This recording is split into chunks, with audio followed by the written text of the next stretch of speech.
Assalamualaikum warahmatullahi wabarakatuh. Sebelumnya izin memperkenalkan diri.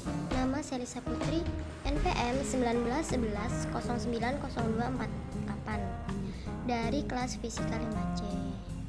MK Fisika Material, Dospen Yandan Wilianti, MSI. Baik, jadi tujuan saya membuat video kali ini yaitu untuk memenuhi persyaratan UAS Fisika Material. Video ini bermaterikan tentang implementasi rumah listrik berbasis solar cell. Penggunaan energi listrik di Indonesia saat ini sedang meningkat dengan pesat, apalagi dalam keadaan pandemi seperti sekarang ini yang menyebabkan banyak pekerjaan dilakukan di rumah. Kebutuhan kehidupan rumah tangga merupakan salah satu penyumbang terbesar pada kenaikan kebutuhan listrik tahun ini. Dan dilansir dari karedata.co.id bahwa pemakaian listrik mencapai angka 20,19 TWh pada bulan Juli 2020. Pemakaian ini lebih tinggi 4,7% dari satu bulan sebelumnya, yaitu bulan Juli. Kenaikan pengguna listrik yang terlalu menjulang terkadang tidak sesuai dengan persediaan sumber daya listrik yang ada. Oleh karena itu, dibutuhkannya sebuah teknologi yang dapat menyambung ketersediaan dari sumber daya listrik yang terbatas.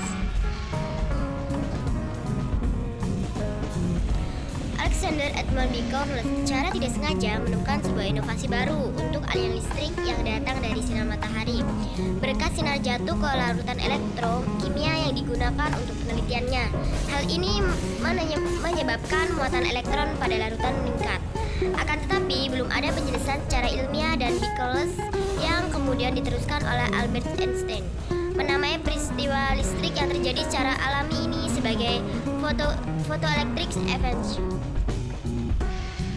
Fotoelektrik itu sendiri merupakan sebuah elemen metal yang melepaskan foton, yang kemudian foton-foton tersebut mendesak atom-atom metal dan kemudian terjadi partikel berenergi foton yang memiliki sifat gelombang energi cahaya.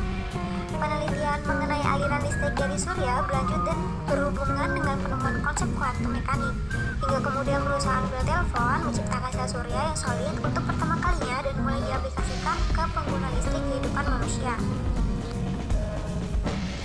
Untuk saat ini, sel surya sudah sangat banyak digunakan, akan tetapi daya yang dihasilkan oleh panel surya tidak terlalu besar sehingga masih jarang digunakan sebagai sumber listrik utama. Daya yang dihasilkan oleh panel sebenarnya bergantung pada seberapa banyak panel surya yang digunakan dan seberapa besar kapasitas penampungan daya listrik. Dan memiliki tujuan, yaitu ada 3. Yang pertama, mengetahui kelebihan dan kekurangan dari panel surya yang digunakan, mengetahui jumlah pemakaian listrik dan kapasitas daya, dan menentukan desain dan pemasangan dari panel surya yang digunakan.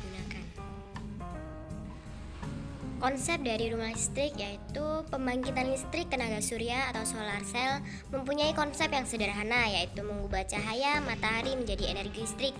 Cahaya matahari merupakan salah satu bentuk energi dari sumber daya alam. Sumber daya alam matahari ini sudah banyak digunakan untuk memasok daya listrik di satelit komunikasi melalui solar cell. Solar cell ini dapat menghasilkan energi listrik dalam jumlah yang tidak terbatas, langsung diambil dari matahari tanpa ada bagian yang berputar dan tidak memerlukan bahan bakar titik, sehingga sistem solar cell sering dikatakan bersih dan ramah lingkungan. Dibandingkan dengan sebuah generator listrik, ada bagian yang berputar dan memerlukan bahan bakar untuk dapat menghasilkan PLTD. Suaranya bising. Titik selain itu, gas buang yang dihasilkan dapat menimbulkan efek rumah kaca, greenhouse gas yang pengaruhnya dapat merusak ekosistem planet bumi kita. Yang selanjutnya yaitu photovoltaic cell. Solar cell atau surya juga dikenal sebagai sel photovoltaic adalah komponen elektronik yang menghasilkan listrik saat terkena foto atau partikel cahayanya. Selanjutnya yaitu ada jenis-jenis photovoltaic. Di sini memiliki 3 jenis. Yang pertama itu ada poly, yang kedua itu mono dan thin film. Yang mana dalam 3 jenis umum sel photovoltaic ini yaitu adalah monocrystalline dan polycrystalline dan film silikon. Namun jenis fotovoltaik yang digunakan adalah polikristalin, yang dimana itu ada di gambar yang sebelah kiri. Prinsip kerja dari solar cell itu diawali ketika berkah sinar matahari datang ke permukaan semikonduktor yang digunakan. Nah, elektron valensi atom di daerah N dan P semikonduktor akan tereksitasi oleh foton matahari dan energi di luar lebar pita terlarang EG diperoleh dengan iradiasi optik. Nah, karena itu pita konduksi menghasilkan banyak pasangan lubang elektron yang berada dalam keadaan tidak seimbang di dalam bahan semikonduktor. Elektron itu sendiri dan lubang photo-excited ini akan bertabrakan dengan bebas atau bergabung kembali ke dalam semikonduktor yang ada di equilibrium. Nah, kemudian proses komposit tidak menunjukkan efek konduktif eksternal. Ini adalah bagian dari hilangnya energi sel surya secara otomatis. Nah, sejumlah kecil yang pembawa photo-excited tadi dapat pindah ke daerah persimpangan PN dan akan melayang ke daerah yang berlawanan melalui efek menarik pembawa minoritas persimpangan PN. Dan arah yang berlawanan akan terbentuk berlawanan dengan medan listrik dari penghalangan persimpangan PN bidang fotolistrik.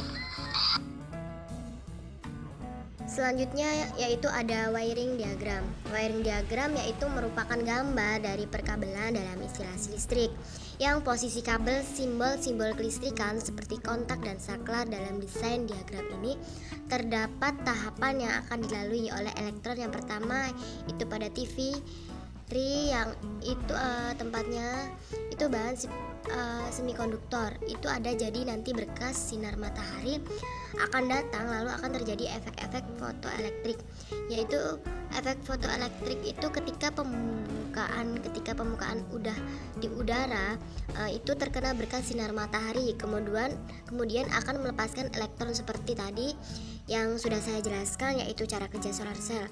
Nah, itu elektronnya bakal lepas, terus dia saling bertumbukan di situ karena dia terlalu penuh, jadi elektronnya itu akan mengalir. Nah, setelah itu elektron akan dilepas, kemudian akan tersambung ke jangkauan area yang akan menuju ke sistem protection. Sistem protection ini digunakan sebagai pengaman saklar dengan ground kalau seumpamanya nggak ada aliran elektron yang cukup datang dari itu, maka saklarnya akan terputus atau mati. Hal ini dilakukan agar peralatan yang digunakan bisa dapat memiliki umur yang lebih lama. Kemudian setelah dari sistem protection ini ada Chager controller PC. Controller ini elektron yang datang masih berbentuk arus DC, kemudian akan diteruskan oleh inverter. Inverter ini digunakan untuk mengubah arus DC menjadi arus AC, yang kemudian akan didistribusikan ke peralatan elektronik yang ada di rumah. Kemudian juga itu di tengah-tengah controller yang sama inverter itu ada baterai yang mana diisi fungsi selain sebagai penambah daya kepada peralatan listrik. Nah, dia juga berfungsi sebagai penampung kelebihan elektron. Jadi kalau ada kelebihan elektron yang datang dari arah atas itu, maka dia akan ditampung di patran baterai itu sendiri, jadi dia dapat berfungsi. Nah, maka itu fungsi dari wiring diagram. Selanjutnya yaitu wiring control. Jadi wiring control ini dia salah satu desain dari kontrolnya. Nah, jadi gini bentuk dari cat kontrolnya.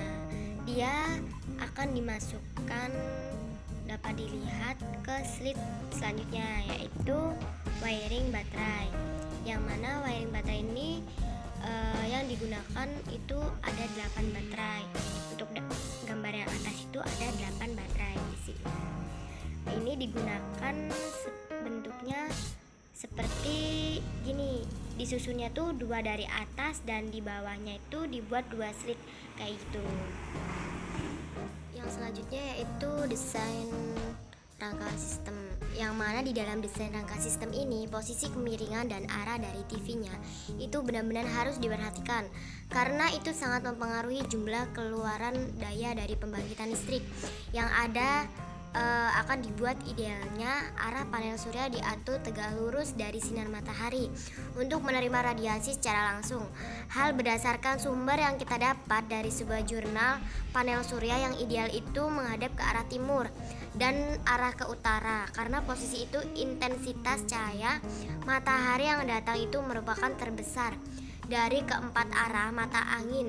Jika menghadap ke timur, itu intensitas cahaya yang dihasilkan sekitar 595-300 dan keluaran daya yang dihasilkan adalah 2380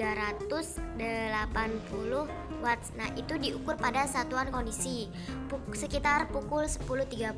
Nah, kemudian pada saat panel dihadapkan ke arah utara dan intensitas cahayanya itu yang diterima adalah sebesar 2404-900 watts dan keluaran daya yang dihasilkan adalah 2462 watts. Itu percobaannya dilakukan pada sekitar pukul 12.30. Selanjutnya yaitu jumlah pemakaiannya. Jumlahnya itu watts, ET, P beban X, N kali. Lama pemakaiannya itu dapat kita ketahui keterangannya. N sama dengan banyaknya beban atau peralatan elektronik yang digunakan. P beban sama dengan daya yang dibutuhkan untuk dapat menggunakan peralatan tersebut. Nah, lalu lama pemakaian itu sama dengan lama pemakaian peralatan per hari dalam 1 jam. Selanjutnya yaitu kapasitas daya fotovoltaik, yaitu di sini ET per 260 kali 5, yang mana kebutuhan panel surya itu sama dengan 2400 watts atau 260 watts sama dengan 9 panel surya. Nah, dapat diperhitungkan kapasitas panel surya ini yang digunakan adalah berdasarkan data dari perkiraan tersinari matahari selama 5 jam maksimum tenaga surya. Yang selanjutnya yaitu kesimpulan. Di sini ada 3 kesimpulan. Yang pertama itu energi matahari menjadi salah satu alternatif untuk mendapatkan energi listrik. Alternatif ini juga dikenal sebagai photovoltaic PV yang terbentuk dalam modul surya yang terbentuk dari bahan semikonduktor.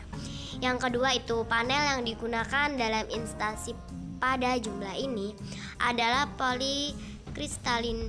Walaupun tidak memiliki efisiensi yang setinggi monokristalin, panel ini memiliki harga yang jauh lebih terjangkau. Yang ketiga itu desain pemasangan dari panel surya, desain wiring diagram untuk merancang panel listrik atau panel kontrol, desain wiring controller. Jumlah pemakaian listrik per hari itu yang digunakan per rumah dari desa Pulau Sabesi adalah sebesar 2400 watts per hari itu. Nah, sedangkan kapasitas panel surya yang dipakai adalah 260 watts. Setelah dikisari 5 jam, itu maksimal tenaga suryanya. Jadi itu tadi video yang saya jelaskan, yaitu tentang implementasi rumah listrik berbasis solar cell. Jika ada kesalahan, kurang dan lebihnya, saya mohon maaf. Sekian, terima kasih. Wassalamualaikum warahmatullahi wabarakatuh.